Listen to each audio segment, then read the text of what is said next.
जो है 8th scholarship का जो है चैप्टर 1 मैथ सब्जेक्ट में स्वाध्याय 1.1 जो है वो देखने वाले, ठीक है। एक्सरसाइज 1.2 देखने वाले हैं। 1.2 में क्वेश्चन नंबर पहला क्या है, निम्नलिखित संख्याओं में से कौन सी संख्या परिमेय संख्या नहीं है।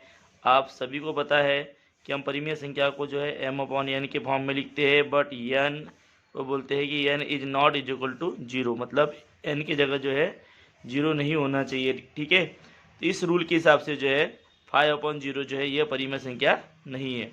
5/0 यह परिमेय संख्या नहीं है। उसके बाद सेकंड क्वेश्चन देखते हैं हम लोग। क्वेश्चन नंबर 2 क्या है, निम्नलिखित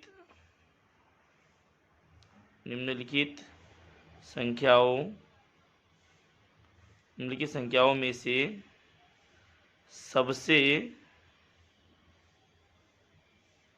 सबसे छोटी परिमेय संख्या कौन सी है, सबसे छोटी परिमेय संख्या कौन सी है। तो ऑप्शन नंबर 1 में लिखा है 1/2, सेकंड में लिखा है 13, थर्ड में लिखा है -2/7 और फोर्थ में लिखा है 0। तो आपको अच्छे से याद होगा निम्नलिखित संख्याओं में से सबसे छोटी परिमेय संख्या कौन सी है। तो आपको पता है, मैंने आपको पहले ही बोला हो कि जो यहाँ पर देखो पहला ऑप्शन भी जो है वो पॉजिटिव संख्या है, दूसरा भी पॉजिटिव संख्या है, तीसरा भी एक 0 है, ठीक है, मतलब वो निगेटिव से बड़ा ही है। तो यहाँ पर जो है निगेटिव संख्या जो है माइनस, ऑप्शन नंबर क्या आएगा, आंसर क्या आएगा, आंसर आएगा आपका थर्ड नंबर का ऑप्शन -2/7 इज योर आंसर, ठीक है। क्यों, क्योंकि एक निगेटिव नंबर है ये, ठीक है, इसलिए आपका आंसर है। इसके बाद एक और क्वेश्चन यहाँ समझ लेते हैं, ठीक है। क्वेश्चन नंबर 3, इसमें बोला है 10/16, 5/8, 15/24 एंड 20/32 सभी परिमेय संख्या जो है, सभी परिमेय संख्याओं की गुणात्मक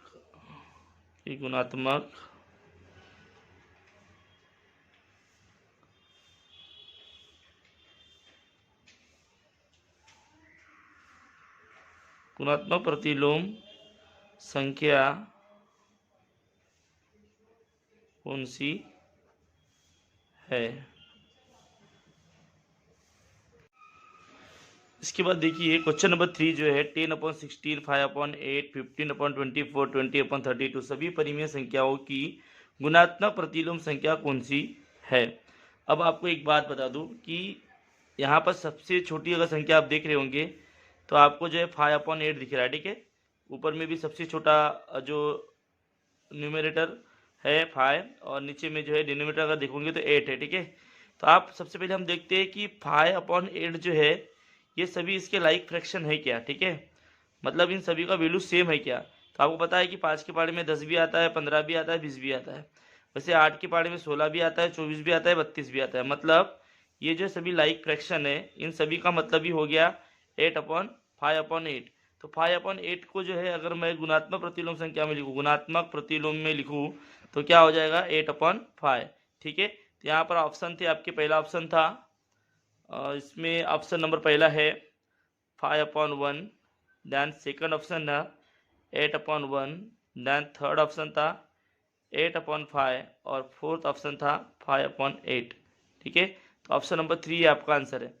समझ में आ गया, क्योंकि सभी जो लाइक फ्रैक्शन है सभी का वैल्यू सेम है, ठीक है, सबका वैल्यू सेम है। सिर्फ इसका क्या करना है कि इसको गुणात्मक प्रतिलोम में लिखना है। तो 5/8 का मतलब भी हो जाएगा 8/5, ठीक है। ये हो गया इसका गुणात्मक प्रतिलोम, ठीक है। इसको मल्टीपल इनवर्स बोलते हैं हम लोग, ठीक है, गुणात्मक प्रतिलोम इस प्रकार से।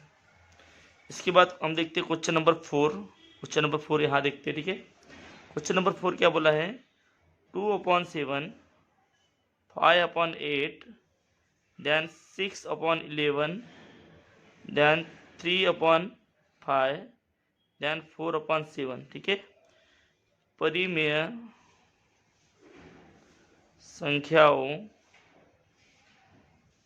परिमेय संख्याओं में सबसे बड़ी और सबसे छोटी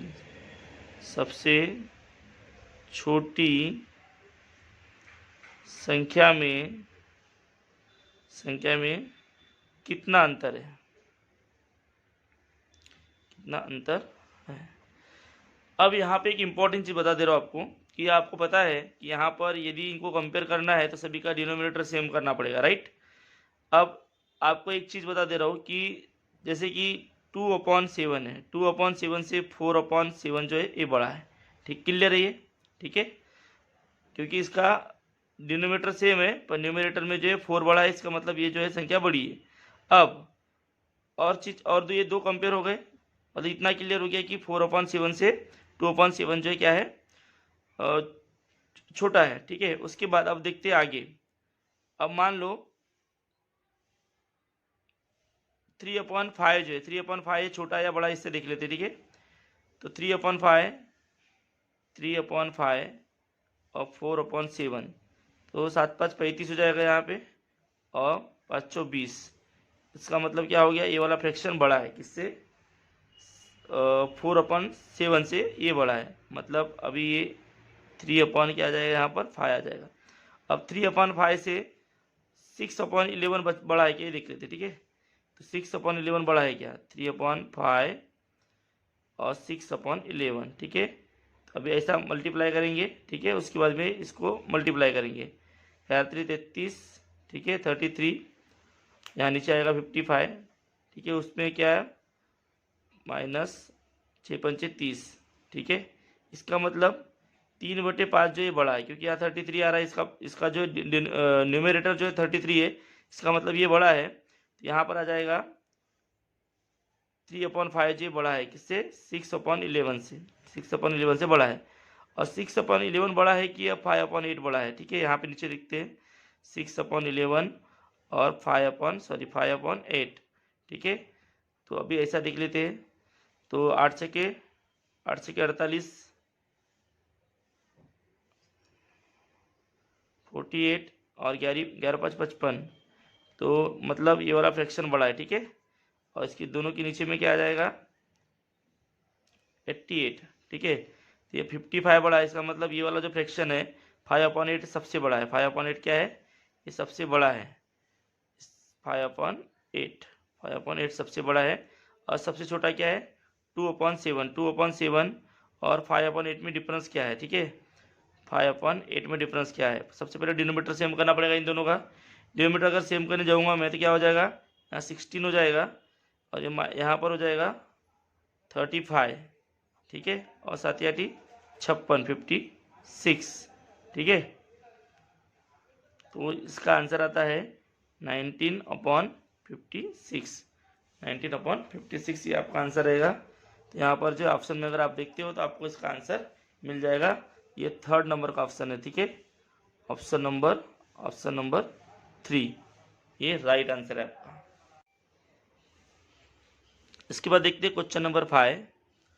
क्वेश्चन नंबर 5 क्या बोलता है, 245/378 + 220/378।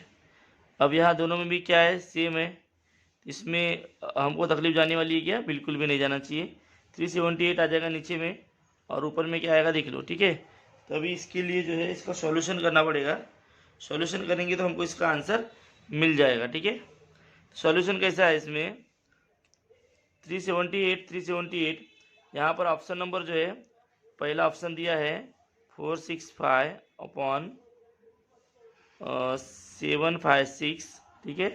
देन सेकंड दिया है 245/378, बट यहाँ 378 दिया है तो 378 ये कॉमन है तो 378 आएगा, बट इन दोनों को जोड़ने के बाद 245 आएगा क्या, नहीं, बिल्कुल भी नहीं आएगा, ठीक है। इसका मतलब ये भी ऑप्शन रॉन्ग है।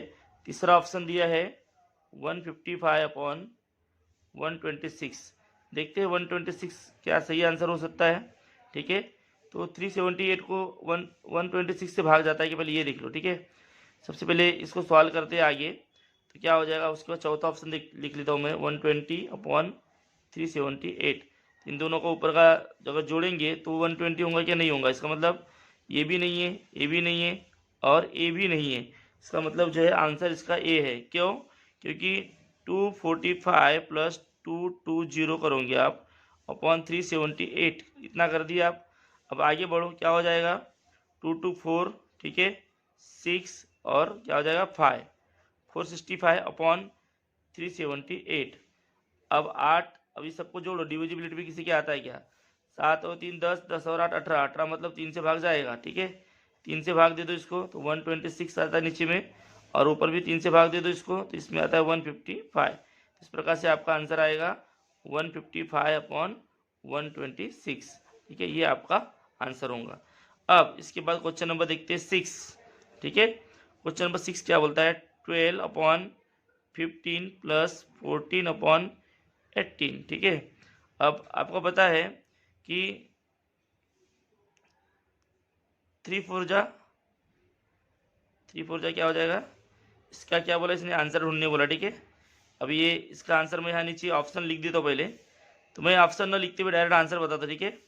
यहाँ पे क्या हो जाएगा 3 4 जा 12 और 3 5 जा 15, और इसको भी काटेंगे तो 2 7 जा 14 और 2 9 जा 18, ठीक है। तो अभी हमारे पास क्या बच गया 4/5 प्लस 7/9, ठीक है।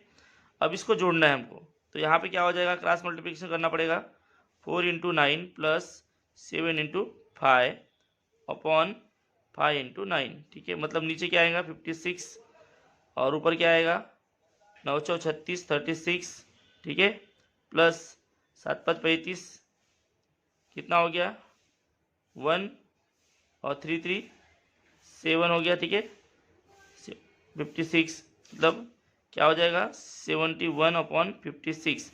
अब ऑप्शन नंबर देखो, ऑप्शन क्या है, पहला ऑप्शन था इसका 6 का ऑप्शन पहला है 145/26, दैन सेकंड ऑप्शन है 126/45, दैन थर्ड ऑप्शन है 112/18, दैन फोर्थ ऑप्शन है सर यहाँ पर आएगा 46, यहाँ भी आएगा 46, ठीक है 9 5 45, तो इसके बाद यहाँ पर है 1 14 15, ठीक है डन। तो ऑप्शन नंबर जो 45 45 का 45 45 प्लस 26 कितना होगा, 5 और 6 11 11 की 1 हासिल की 1 और 2 और 4 6 और 1 7, मतलब आपका जो है ये सेकंड नंबर का ऑप्शन सही आंसर रहेगा, ठीक है।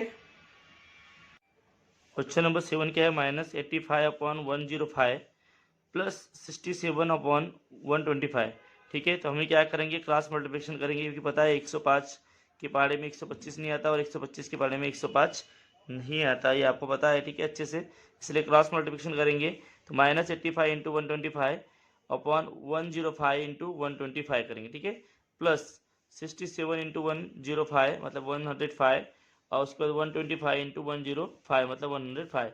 ये करने के बाद जो हमको आंसर मिलेगा -3456 अपॉन 13,375। तो ये ऑप्शन नंबर जो है, ऑप्शन नंबर यहाँ पर ऑप्शन नंबर जो है उनसा आपका आंसर है, ऑप्शन नंबर जो है 3 जो है ये आपका आंसर है। उसके बाद क्वेश्चन नंबर 8 देखते हैं, ठीक है, -62/37 प्लस -45/47, ठीक है, इजिकल टू क्या है, इसमें भी क्रॉस मल्टीप्लिकेशन करना पड़ेगा क्योंकि ये दोनों भी जो है प्राइम नंबर है, ठीक है। तो यहाँ भी क्रॉस मल्टीप्लिकेशन करने के बाद में देखो आंसर आता है -4579 अपॉन 1739, ठीक है। तो ऑप्शन नंबर जो है यहाँ पर भी ऑप्शन नंबर आपका आंसर आएगा ऑप्शन नंबर 1, ऑप्शन नंबर 1 जो इज योर आंसर, -4579 अपॉन 1739, ये आपका आंसर होगा। तो ये थोड़ा सा कैलकुलेशन है, ठीक है, इसमें थोड़ा समय लगेगा, आपको कोशिश करना फास्टली इसको करने की, ठीक है। तो इस प्रकार से 1.1 जो है इसका पार्ट 1 है ये, ठीक है, पार्ट 1 हमने अभी देखे, मतलब 1 से लेके 1 to 8 तक के क्वेश्चन जो हमने देखे। पार्ट 2 में जो है मैं आपको पार्ट 2 में आपको 9 to 16 जो है या 15 जो भी क्वेश्चंस होंगे वो मैं आपको यहाँ पर समझाऊंगा, ठीक है।